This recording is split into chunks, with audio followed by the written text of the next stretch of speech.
Good morning. Thank you so much for joining us here on Face the State. I'm Tracy Townsend.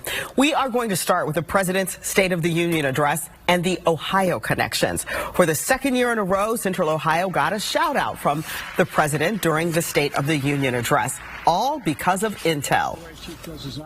Outside of Columbus, Ohio, Intel is building semiconductor factories on 1,000 acres, literally a field of dreams. It's going to create 10,000 jobs, that one investment, 7,000 construction jobs, 3,000 jobs in those factories once they're finished. They call them factories. Jobs paying an average of $130,000 a year, and many do not require a college degree.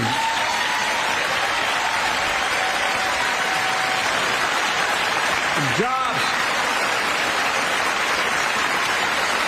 Because we work together, these jobs where people don't have to leave home to search for opportunity. And it's just getting started. Think about the new homes, the small businesses, the medium-sized businesses. So much more is going to be needed to support those 3,000 permanent jobs and the factories that are going to be built. Another Ohio mention when the President talked about the infrastructure law. I promised I'd be a president for all Americans. We'll fund these projects, and I'll see you at the groundbreaking. Look, this law will further unite all of America. Projects like Brent Spence Bridge in Kentucky over the Ohio River, built 60 years ago, badly needed repairs, one of the nation's most congested freight routes, carrying $2 billion worth of freight every single day across the Ohio River. And folks, we've been talking about fixing it for decades, but we're really finally going to get it done.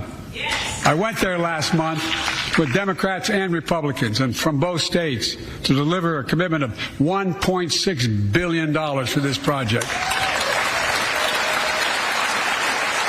And while I was there, I met a young woman named Sarah, who's here tonight. I don't know where Sarah is. Is she up in the box? I don't know. Sarah, how are you?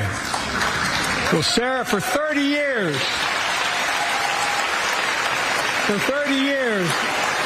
I learned, she told me she'd been a proud member of the Iron Workers Local 44, known as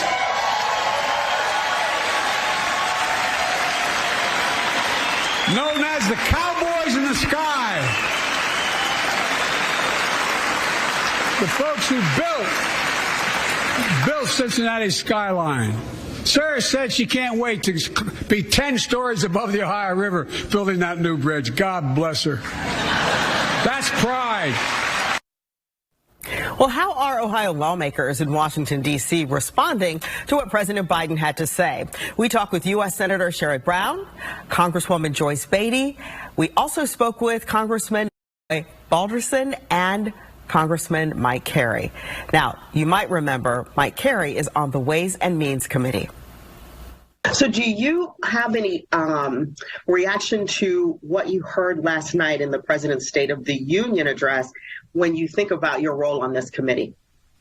Well, I think there are a couple of things. I think one, I was encouraged early on in the speech. I think, Biden acknowledged that we do have divided government. We have, the Republicans are in control of the House, and Speaker McCarthy and the president are going to have to work together. And as we approach this debt limit, it's going to be something that we're going to try to put in place and work together to put parameters around certain things. I don't think anybody wants to hold the president hostage, as he kind of said, or the economy hostage last night. I think that was a little bit of pandering to the left, but I think we want to have a fruitful discussion, and I think we want to make sure that we limit the growth in spending, because we have seen, a tremendous amount of growth. Many of us ran on the fact that we ultimately want to balance the budget.